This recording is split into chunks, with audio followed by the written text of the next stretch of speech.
आइए श्याम प्रेमियों, आज एक ऐसे भगत की कहानी सुनाते हैं जो अपने व्यापार में इतना लीन था कि उसे दिन दुनिया की कोई खबर नहीं थी। उसे सिर्फ पैसा पैसा और सिर्फ पैसे के बारे में चिंता थी। उसके घर वाले, उसके परिवार वाले सारे परेशान थे कि सेठ कभी कहीं नहीं जाता, सुबह से लेकर रात तक हर समय पैसे में ही लिपटा रहता है। बहुत दिनों से उसके इष्ट मित्र उसे कहते थे कि तुम हमारे साथ कहीं चलो, अपने बच्चों को लेकर चलो, लेकिन सेठ कहता इसके लिए काफी समय पड़ा है, अभी मुझे सिर्फ पैसा कमाना है। लेकिन एक दिन कुछ मित्रों ने बहुत जोर दिया कि 2 दिन की छुट्टियां हैं, हम खाटू श्याम जी के दरबार में जा रहे हैं, पूरे परिवार को साथ लेकर हमारे साथ चलो। और सेठ उनको ये बात मना नहीं कर पाया और बिना मन के वो उन परिवार वालों और इष्ट मित्रों के साथ खाटू के लिए रवाना हो गया। रास्ते भर वो अपने व्यापार की बातें करता रहा। उसे खाटू जाने की जरा भी इच्छा नहीं थी। लेकिन जब खाटू पहुंचा और बाबा श्याम के मंदिर में पहुंचा और जब बाबा से नजरें मिली, उसके होश उड़ गए। सेठ के परिवार वाले सारे दर्शन करके बाहर आ गए। वो सिर्फ 1 मिनट के लिए मंदिर में आया, लेकिन घंटों तक बाबा के दरबार में खड़ा रह गया। उसको होश नहीं रहा और वो बाबा की तरफ देखकर आंखें बंद करके आंसुओं की धार बहती रही और वो बाबा से मन ही मन बातें करता रहा। जब परिवार वालों ने उसे कहा कि अब चलना है, तो सेठ ने बाबा से कहा, प्रभु मुझे अब हर महीने 11 को अपने दरबार में बुलाओ। और ये कह करके वो बाबा के दरबार से वापस अपने घर को आ गया। 15 दिन बाद 11 आई। सेठ बहुत से लोगों को लेकर अपने साथ बाबा के दरबार में गया। ऐसे हर 11 को वो खाटू जाने लगे। लेकिन एक दिन जैसे ही वो सुबह 11 को घर से निकलने लगा, मुनीम ने कहा, सेठ जी कहाँ जा रहे हो? सेठ ने कहा, अरे मुनीम तुझे पता नहीं, आज 11 है, मुझे खाटू धाम जाना है। मुनीम ने कहा, सेठ जी आपको पता नहीं, आज बाहर के कुछ व्यापारी आने वाले हैं, लाखों का सौदा होने वाला है और वो व्यापारी आज रात को वापस इंडिया के बाहर चले जाएंगे। आपके पास तो मौका है, आप 11 की जगह मावस को खाटू चले जाना। सेठ के मन में ये आया कि हाँ, इसमें क्या फर्क पड़ता है, आज यहाँ व्यापार कर लेता हूँ, सौदा कर लेता हूँ, मैं खाटू मावस को चला जाऊंगा। और सेठ उस दिन खाटू नहीं जा पाया। 11 निकल गई, मावस आई, मावस को फिर कोई व्यापारी आ गया। उसके बाद फिर पूर्णिमा आई, फिर कोई व्यापारी आ गया और इसी तरह सेठ व्यापार में फिर उलझ गया।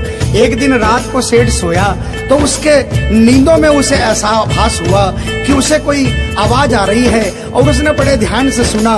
उसे लगा खाटू वाले श्याम बाबा उसे कह रहे हैं, वाह रे सेठ, मैंने तो सोचा था कि मेरे दरबार में कोई बहुत बड़ा भूला भटका भगत आया है, लेकिन मुझे क्या पता था कि कोई भगत नहीं, एक सौदागर आया है और मुझसे सौदा करके चला गया। आज तू अपने घर में, अपने व्यापार में खूब खुश है, तू वहीं पर खुश रहे। और ऐसा कहकर वो आवाज बंद हो गई। सेठ की आंखें खुली, उसके मन में ग्लानि हो गई। उसने सोचा कि मैं आज ही खाटू धाम जाऊंगा और वो जैसे ही खाटू के लिए निकला, रास्ते में एक्सीडेंट हो गया। सेठ की दोनों टांगे रह गई।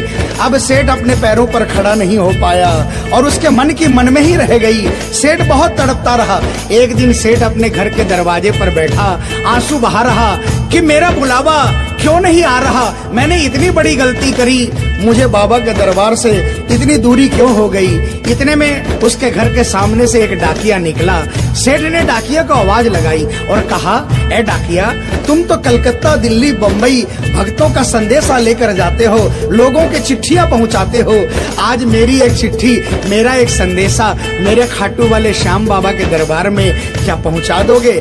डाकिया ने कहा, सेठ मैं तो आजकल खाली रहता हूँ, जब से इंटरनेट का जमाना आया है लोग ईमेल पर ही चैटिंग कर लेते हैं, बताओ तुम्हारा क्या संदेशा है और कहाँ पहुँचाना है। और ऐसे डाकिया ने सेठ से कहा और सेठ ने डाकिया से कहा।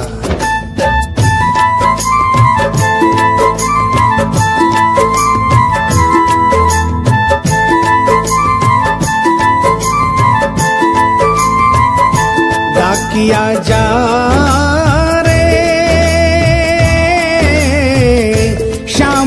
संदेशो दीजे, शाम न जाए तो कह दीजे, भगत थार दर्शन न तरसे।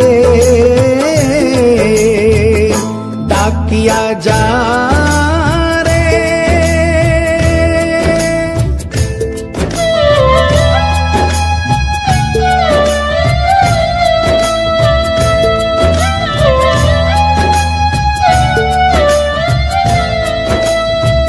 डाकिया ने कहा, सेठ आपका संदेशा तो मैं पहुंचा दूंगा, लेकिन मुझे ये तो बताओ कि आपका संदेशा पहुंचाना क्या है।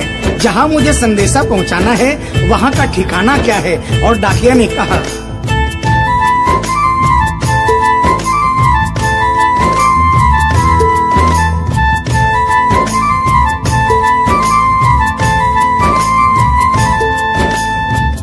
कौन से गांव थारो शाम बस्यो है, इतनो मान बता दे सेवक रे।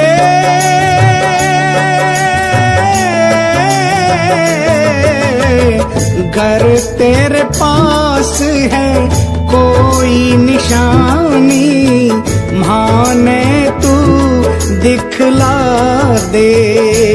कैया जानूंगा पहचान, मैं हूँ छोरो अनजान। कैया जानूंगा पहचान, मैं हूँ छोरो अनजान। कैया शाम शु होसी मिलन, डाकिया जा रे।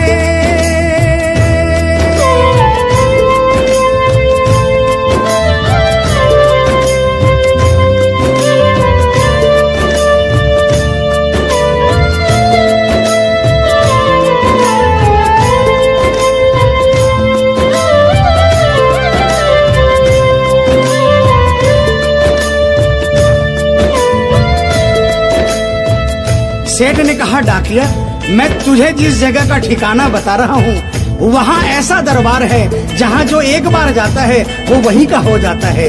उस दरबार की खासियत है जो वहाँ पर पहली बार जाता है उसके काम बन जाते हैं। सुन वहाँ का ठिकाना क्या है।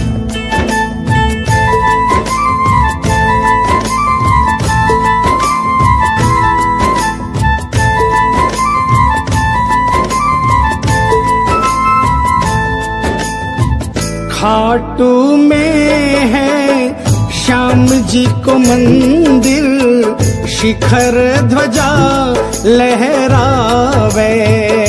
डाकिया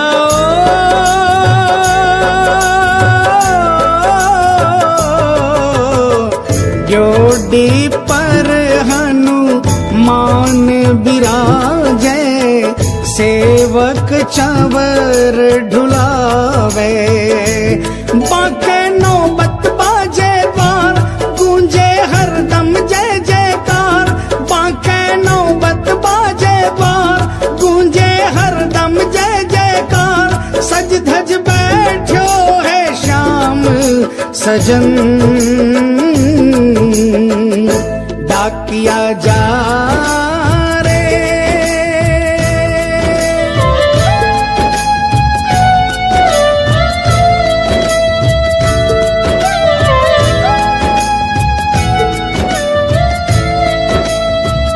डाकिया सेठ जी के यहाँ से निकल जाता है और वो खाटू धाम के लिए प्रस्थान करता है। धीरे धीरे वो खाटू पहुँचता है और खाटू पहुंचकर बाबा के मंदिर का पता करता है और मंदिर के नीचे पहुंचकर वो पहले प्रणाम करता है और बाबा के मंदिर की 13 सीढ़ी चढ़ता है। और वो बाबा के सामने पहुंचकर बाबा की तरफ नहीं देखता, पहले अपने झोले में से वो सेठ की चिट्ठी निकालता है और चिट्ठी निकाल के पढ़ने लगता है।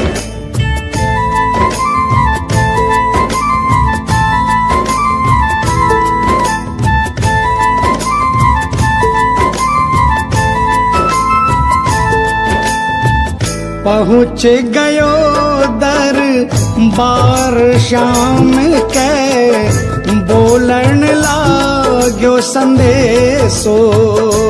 बाबा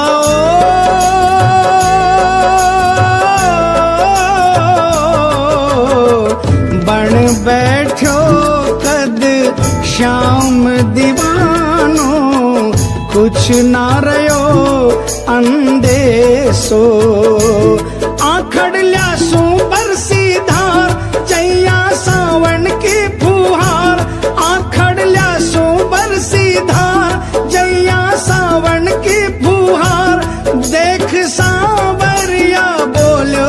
यह वचन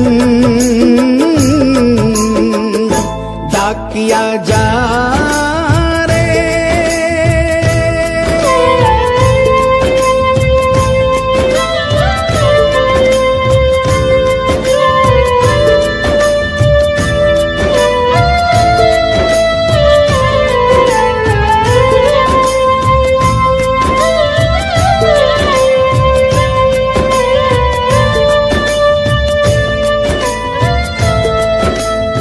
जो ही डाकिया ने सांवरे सेठ की तरफ देखा, उसके होश उड़ गए, उसकी आंखें बंद हो गई, आंखों से आंसुओं की अविरल धारा बहने लगी। उसको ऐसा महसूस हुआ सपने में जैसे कि कोई श्याम प्रभु सिंहासन से उतर कर आ गए। उसे अपने गले से लगा लिया और डाकिया से कहा, कैसे हो डाकिया? डाकिया प्रभु के चरणों में गिर गया, कहा, प्रभु आज मैं धन्य हो गया, इतने वर्षों तक आपके दरबार नहीं पहुंचा, आज सेठ जी के कारण मैं आपके दरबार में पहुंच गया। अब मुझ पर इतनी कृपा कर दो, मुझे अपनी शरण में रख लो। लेकिन बाबा ने कहा, नहीं बेटा, मैं तुझे अपनी शरण में रखूंगा, लेकिन अभी तुझे मेरा एक छोटा सा काम करना है। जिस सेठ ने तुझे ये संदेशा देकर भेजा है, अगर उसके पास मेरा जवाब नहीं गया तो वहाँ जीते जी मर जाएगा। तू मेरा एक छोटा सा काम कर दे, वापसी संदेशा तू उस सेठ को जाकर दे दे। और बाबा ने कहा,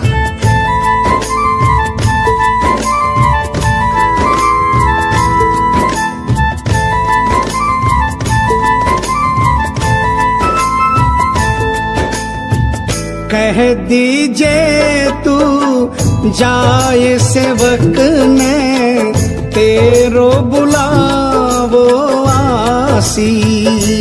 सेवक रे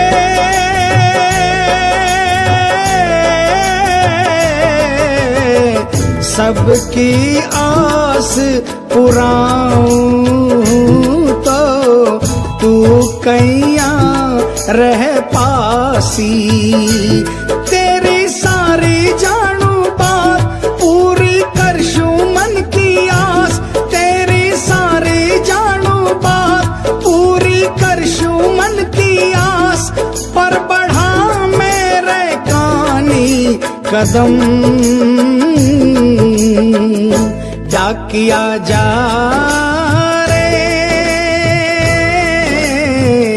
संदेशो सेवक ने दीजे, सेवकिया राह तेरी निरखे।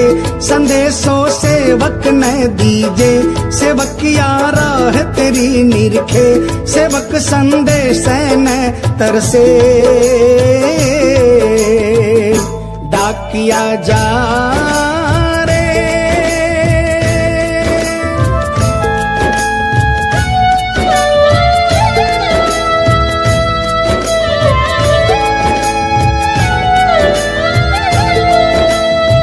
डाकिया श्याम प्रभु के चरणों में प्रणाम करके वापस निकलता है और वो आधी रात को ही सेठ के शहर में आ जाता है। अब डाकिया को इतनी जल्दी थी कि उसने आधी रात नहीं देखी और उसने जाकर सेठ के दरवाजे की घंटी बजा दी। उस दिन सेठ के घर में कोई नहीं था, सेठ अकेला अपने बिस्तर पर पड़ा था। जैसे ही घंटी की आवाज आई उसको लगा कि बाबा का संदेशा आ गया, लेकिन सेठ मजबूर था, वो उठना चाहा लेकिन उठ नहीं पा रहा था। लेकिन अचानक उसने जोरदार जयकार लगाई, हारे के सहारे की। और जैसे ही आवाज आई सेठ के घर में करिश्मा हो गया। सेठ अपने पांव पर खड़ा हो गया, दौड़ कर गया और उसने जाकर दरवाजा खोला। सामने देखा डाकिया खड़ा है। सेठ डाकिया के चरणों में गिर गया और कहने लगा, डाकिया जल्दी बताओ मेरे बाबा ने क्या संदेशा भिजवाया है। और डाकिया ने चिट्ठी निकाली और बाबा के भगत की चिट्ठी का संदेशा निकालकर सेठ के हाथों में थमा दिया। सेठ ने जैसे ही चिट्ठी देखी वो झूम झूम कर नाच नाच कर गाने लगा,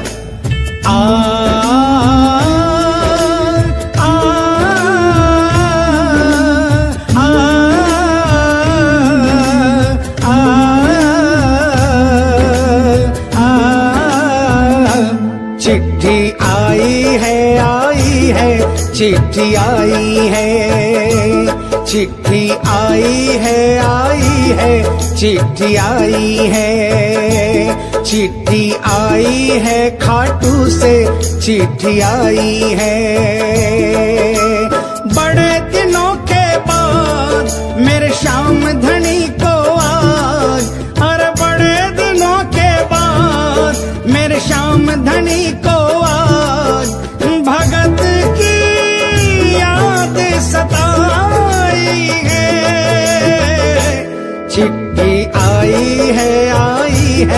चिट्ठी आई है, ओ चिट्ठी आई है, चिट्ठी आई है। सेठ ने वो चिट्ठी वापस डाकिये को थमा दी और कहा, डाकिया आप तो स्वयं बाबा से मिलकर आए हो, इसलिए बाबा का संदेशा अपने मुखारबिंद से मुझे सुनाओ।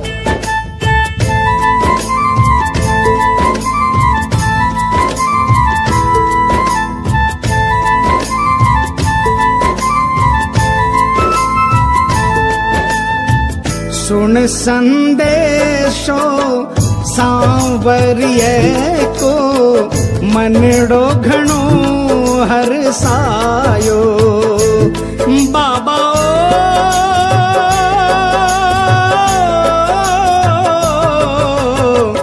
बंध गया पाँव में घूघरिया सा, मन को मोरियो